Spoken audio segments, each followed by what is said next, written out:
இன்று சர்வதேச போதை ஒழிப்பு தினம். அது குறித்த விவாதத்தில் இருக்கிறோம். திரு சுந்தர், ஒருவர் போதைப் பொருள் பழக்கத்திற்கு அடிமையாகி விடுவது அல்லது மது பழக்கத்திற்கு அடிமையாகி விடுவது என்பது தொடர்ந்து நடந்து கொண்டிருக்கும் நிலையில் இதில் மீட்பதற்கு என்று முடிவு செய்து விட்ட பிறகு என்னென்ன நடவடிக்கைகளை குடும்பத்தினர் மேற்கொள்ள வேண்டும்? உங்களுடைய சொந்த அனுபவத்திலிருந்து இதில் எப்படி வெளியில வந்தீங்கன்னு சொல்லுங்க. ஃபர்ஸ்ட் குடும்பத்தினர் எடுக்க வேண்டிய முதல் முடிவு அவங்க வந்து ட்ரீட்மெண்ட் எடுக்கணும்னு நினைக்கணும் ஃபர்ஸ்ட். ஏன்னா பல கருத்து வேறுபாடுகள் இருக்கு. இது வந்து நிறைய நடக்கிறது. பையன் ரொம்ப குடிக்கிறான், சரி அவனுக்கு ஒரு கல்யாணத்தை பண்ணி வச்சுட்டா சரியா போயிடும். பையன் வந்து இந்த மாதிரி இருக்கான், சரி அவனை வந்து ஒரு 10 நாள் வீட்டில் படுத்துட்டான். இந்த மாதிரி முடிவுகளை அவங்களே எடுக்காம ஒரு கன்சல்ட் பண்றது நல்லது. ஃபர்ஸ்ட் ஒரு டாக்டரை போய் இதை பத்தி தெரிஞ்ச நிபுணரை பார்த்து இந்த மாதிரி ஒரு ப்ராப்ளம் இருக்கு அப்படின்னும் போது அவங்க டிசைட் பண்ணலாம் இவர் வந்து எந்த நிலையில இருக்காரு, இவருக்கு இந்த மாதிரி ஒரு ட்ரீட்மெண்ட் தேவையா. அப்போ டாக்டர் பேசும்போது சொல்லிட்டு இருந்தாரு ட்ரீட்மெண்ட் வேரியஸ்னு. யூஸ்வலா வந்து it is between 15 to 90 days பீரியடா. அதுக்கு மேல இருக்கும்போது ஃபாலோ அப்ஸ் இதெல்லாம் நிறைய இருக்கு, ப்ராசஸ் இருக்கு. அவர் எந்த ஸ்டேஜ்ல இருக்காரு, அவருடைய பிசிக்கல் கண்டிஷன் என்ன, அவருடைய கல்ச்சரல் பேக்ரவுண்ட் என்ன. இப்போ வந்து நீ வந்து குடிக்க கூடாதுன்னு ஒருத்தர்கிட்ட போய் சொல்ல முடியாது. இப்போ யூரோப்பியன் கண்ட்ரீஸ்ல வந்து அவங்க வந்து they are used to alcohol. So யார் வந்து ஃபர்ஸ்ட் ஆல்கஹாலிக், யார் ஹெவி ட்ரிங்கர், யார் வந்து அடிக்ட், யார் சோஷியல் யூசர். இன்னைக்கு சோஷியல் யூசர்ஸ் இருக்கான். இதெல்லாம் தெரிஞ்சுக்கணும், புரிஞ்சுக்கணும். First family should be willing to do their own treatment. இப்போ வந்து பேஷண்ட்டை மட்டும் நாங்கள் ட்ரீட் பண்றது கிடையாது. நாஃப்கேர்னு ரீஹபிலிட்டேஷன் சென்டர் நாங்கள் நடத்திட்டு இருந்தோம். இப்போ வேற இந்த ஷிஃப்டிங் ப்ராசஸ். ஃபேமிலிக்கு வந்து educate the family first. What is the disease, டிசீஸ்னா என்ன, உங்க வார்டு ஹஸ்பண்டோ பையனோ என்ன ப்ராப்ளம்ல இருக்காங்க, இதனால உங்களுக்கு என்ன பாதிப்பு இருக்கு, இதுல இருந்து நீங்க என்னென்ன கவனிக்கணும். இவருடைய நடவடிக்கையை நம்ம வந்து சென்டர்லயே வச்சுக்கிட்டு இருக்க முடியாது. ட்ரீட்மெண்ட் சென்டர்ல இருந்து வீட்டுக்கு போனோம்னா அவர் அப்சர்வ் பண்றது மேக்சிமம் ஃபேமிலி மெம்பர்ஸ் தான். அவங்களுக்கு வந்து confidence, you have to educate them. அப்புறமா அவங்களை வந்து யூ ஷுட் எக்யூப் தெம்.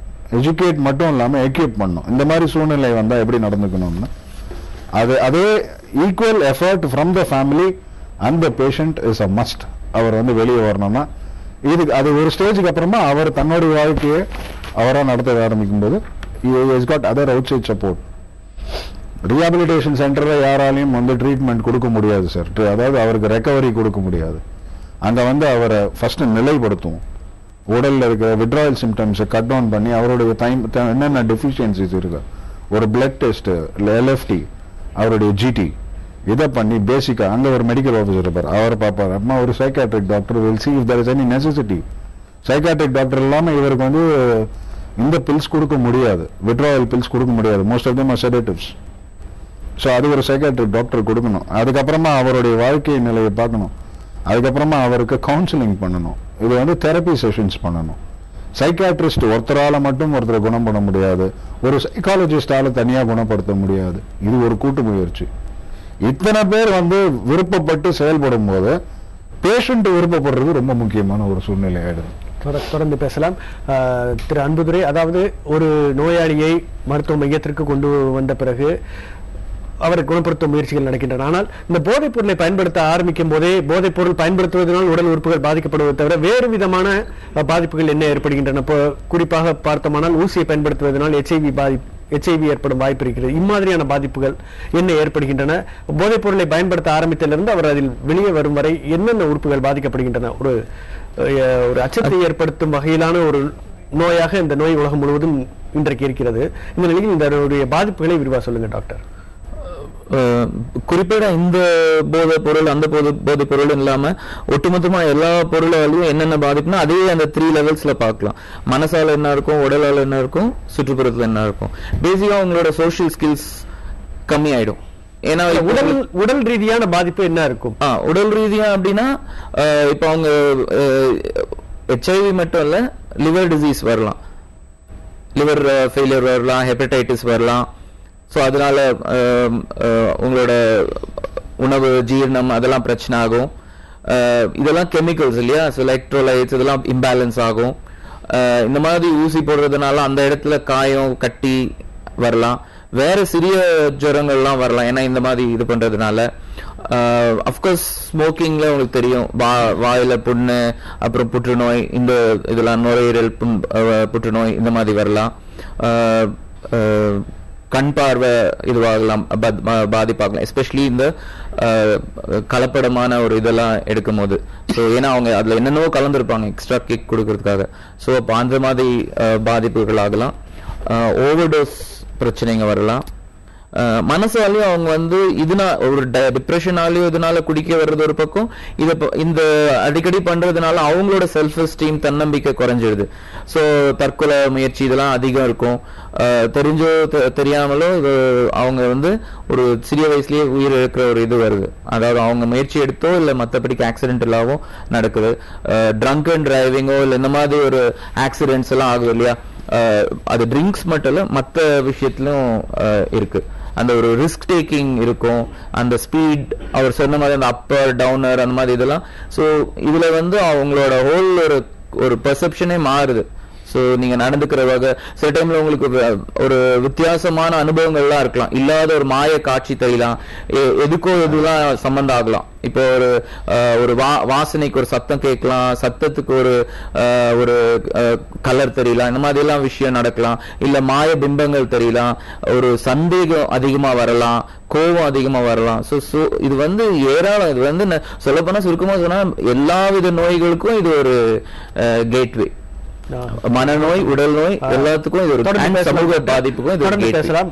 திரு ரகுத்தமன், இந்த போதைப் பொருள் நெட்வொர்க்கை வெட்டுவதில் இந்தியாவில் இருக்கும் சட்ட அமைப்புகள் செயல்படும் விதம் உங்களுக்கு திருப்தியை தருகிறதா? அதாவது இந்த ஒரே ஒரு சட்டம் தான் இருக்கு. அதாவது மெயினான சட்டம் வந்து அமைப்புகள், நேஷனல் நார்கோட்டிக்ஸ் பீரோவோ அல்லது காவல்துறையினரோ இதில் செயல்படும் விதம் உங்களுக்கு திருப்தியை தருகிறதா? இல்லை இன்னும் கடுமையான சட்டங்களும் இன்னும் கடுமையான அமைப்புகளும் வேண்டும் என்று நினைக்கிறீர்கள்? உலகம் முழுவதும் பிற நாடுகளில் இதை எப்படி? இல்ல, NDPS ஆக்ட் வந்து ஒரு சீரியஸான ஆக்ட். இட் இஸ் நீங்க வந்து பொசிஷன் வச்சிருந்தாலே தூக்கு தண்டனை அளவுக்கு. இப்ப சிங்கப்பூர், நான் சவுத் ஈஸ்ட் ஏஷியா எல்லாம் போனீங்கன்னா இந்த மேயர் பொசிஷன் ஆஃப் ஒரு ட்ரக் வந்து மரண தண்டனை, அது கம்மியே கிடையாது. எடுத்துட்டு போனாங்கன்னா இந்த நார்காட்டிக்ஸை பொறுத்தவரையில தண்டனை வந்து ரொம்ப சிவியரா இருக்கு. அது தண்டனை வந்து சிவியரான தொட்டு இந்த குற்றம் குறையுதுன்னு சாப்பிட்டோம்னா அது ஒரு அனாலஜி. குற்றம் குறையது கிடையாது. ஏன்னா குற்றம் செய்யறவங்க மாற்றம் மாட்டிட்டு தான் இருக்கிறான், இன்னும் பண்ணிட்டு தான் இருக்கிறான். அதனால இருக்கிற சட்டமே நல்ல கடுமையான சட்டம். இருக்கிற சட்டத்திலேயே வந்து ஒரு கடுமையான சட்டம் இந்த NDPS ஆக்ட் தான். இதுலதான் தூக்கு தண்டனை, மரண தண்டனை, லைஃப் சென்டென்ஸ் இதெல்லாம் இருக்குது. இது வந்து ரெண்டாவது வந்து இந்த சட்டத்துல ஒரு இது என்னன்னா, எல்லா சட்டத்திலையும் வந்து கிரிமினல் வந்து நம்ம அந்த ப்ராசிக்யூஷன் வந்து ப்ரூவ் பண்ணணும். இதுதான் செய்தாருன்னு சட்டப்பூர்வமா பியாண்ட் ரீசனபிள் டவுட்னு சொல்றோம் பாருங்க. அந்த onus of proving that you are கில்ட்ன்றது போலீஸுக்கு. ஆனா இந்த நார்காட்டிக் NDPS ஆக்ட் பொறுத்தவரையில இவங்ககிட்ட பொசிஷன் இருந்தாலே போதும். அது எப்படி வந்தது, ஏன் வந்ததுலாம் நான் கேட்க வேண்டிய அவசியம் கிடையாது. கோர்ட்ல கொண்டு இது இத்தனை கேஜி வச்சிருந்தாரு, இதை சீஸ் பண்ண இவர்கிட்ட அப்படின்னு கொண்டு ப்ரொடியூஸ் பண்ண உடனே அந்த சீஸ் பண்ண ஆபீசருடைய ஸ்டேட்மெண்ட் வச்சுக்கிட்டு உன்னை தூக்கு தரணும், லைஃப் சென்டென்ஸ் கொடுக்கலாம். ஆகையால சட்டத்தை பொறுத்தவரையில 1985 இந்த ஆக்ட் என்ன பண்ணலாம், 2001 வந்து அமெண்ட் பண்ணாங்க, ரொம்ப சீரியஸா அமெண்ட் பண்ணாங்க. 2011 இன்னும் ஜாஸ்தி இது பண்ணணும் அப்படின்னு. ஏன்னா இது வந்து இந்த ட்ரக்ன்றப்பல நம்ம சுந்தர் சொன்னாப்புல not only for use of இந்த ஒரு இல்லீகல் இதுக்கு இல்லை, இது மெடிசனல் எஃபெக்டிவ் யூஸ் ஆகுது. மெடிசன்ஸுக்கு தான் 99% இந்த நார்காட்டிக்ஸ் பொருள் யூஸ் ஆகுது. ஆனா அதை வந்து மிஸ்யூஸ் பண்ணி இது போலலாம் இளைஞர்களுக்கு டைவர்ட் பண்றது ஜாஸ்தி நடக்குதுன்னு தொட்டு இந்த ட்ரக் கெமிக்கல் மருந்து கண்டுபிடிக்கிறதுக்கா அல்லது ரியலா யூஸ் பண்றதுக்கான்றது ஒரு நிலை தடுமாறுது. அதை வந்து இன்னும் லைசன்சிங் வந்து ரொம்ப கடுமைப்படுத்தணும் அப்படின்னு 2011 கொண்டு வரும்போது எல்லா ட்ரக் கம்பெனிகளும் எல்லா பார்மசூட்டிக்கல் கம்பெனிகளும் ஒரே பெரிய என்னுடைய ரைட் ஆஃப் இது போகுது, அது போகுது, இது போகுதுன்னு சொல்லிட்டு இன்ஸ்பெக்ஷன் ஜாஸ்தி வந்தது. எந்த பொருள் எவ்வளவு இப்ப நீங்க பாத்தீங்கன்னா இந்த நார்காட்டிக்ஸ் பொருளை யூஸ் பண்ற ட்ரக் ஆர்டினரி ஸ்லிப் எடுத்து இது ஸ்லிப் இல்லாம கொடுக்க கூடாது. இதெல்லாம் ட்ரக் கிளாசிஃபைட் ட்ரக். இந்த கிளாசிஃபைட் ட்ரக் வந்து டாக்டர் சைக்காட்ரிஸ்ட் சொல்ல அவங்களாம் குறிச்சு அந்த சைக்காட்ரிஸ்ட் பண்ணணும் அப்படின்ற ஒரு விதிமுறை இருக்கு. பார்மசிஸ்ட் அதெல்லாம் வைக்கணும். ஆனா அதெல்லாம் நடைமுறை படுக்கும் போது ரொம்ப சாத்தியம் இல்லாம போயிடுது. இரண்டாவதாக இந்த சட்டம் இருக்குதுன்னா NDPS ஆக்ட் இருக்குது, காஸ்மெட்டிக்ஸ் அண்ட் ட்ரக்ஸ் ஆக்ட் இருக்குது, மூணாவது கஸ்டம்ஸ் ஆக்ட் எல்லாம் இருக்குது.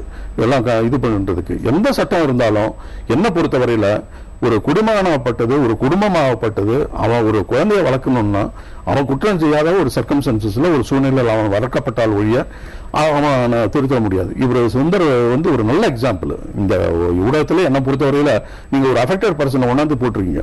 அவருடைய எக்ஸ்பீரியன்ஸை கேட்கும்போது தான் மற்ற ஃபேமிலிக்கு தெரியும், அடிபட்டவனுக்கு வரணும். இதை போல சுந்தர் போல இந்த தெரியாதனமா போய் ஒரு ஸ்டூடெண்ட் மாட்டிக்கிட்டா கூட, ஒரு இளைஞன் மாட்டிக்கிட்டா கூட, ஒரு 35 வயசுலயாவது இவர் வந்திருக்கிறாரு. ஆனா என்ன சில பசங்க இன்னும் 45 வயசுலாம் இருக்கவே மாட்டாங்க. அவங்களாம் சீக்கிரமா ஒரு முடிவு, இந்த லிக்கர் சொல்றாப்புல இட் டேக்ஸ் ஜெஸ்டேஷன் பீரியட் ரொம்ப. அதே போல ஸ்மோக் வந்து கேன்சர் ஆகும். ஆனா இந்த ட்ரக்ன்றது அதுக்கு அடிமை ஆகிட்டீங்கன்னா நீங்க வந்து ட்ரக் அடிக்ஷன் சென்டர்ல போய் பார்க்கணும். அதனுடைய விளைவு என்ன, அவன் எப்படி இருக்கிறான், அவனால ஒன்றும் பண்ண முடியாது. ஹெச்ஐவின்னு கேள்விப்பட்டிருக்கீங்க, எய்ட்ஸ். நீங்க டாக்டர் சொன்னாரு மேல் தான் ஜாஸ்தி அஃபெக்ட். நான் என்ன பொறுத்தவரையில ஃபீமேல்ஸ் ஆர் அடிக்டட் மோர் தென் மெல். இங்க இருக்கிற கிளப், நைட் டான்ஸ் போனீங்கன்னா அங்கதான் ட்ரக் மோஸ்ட்லி வித்துட்டு இருக்காங்க. மிக்க நன்றி சார், நல்ல மிக்க நன்றி. விவாதத்தின் இறுதி பகுதிக்கு வந்துவிட்டோம். இந்த விவாதத்தில் பங்கு பெற்றமைக்காக டாக்டர் அன்புதுரை, சுந்தர், திரு ரகோத்தமன் ஆகியோருக்கு நன்றி. மேலும் பல அண்மை செய்திகள், தகவல்களுடன் மீண்டும் உங்களை சந்திக்கிறோம். இணைந்திருங்கள் புதிய தலைமுறையோடு.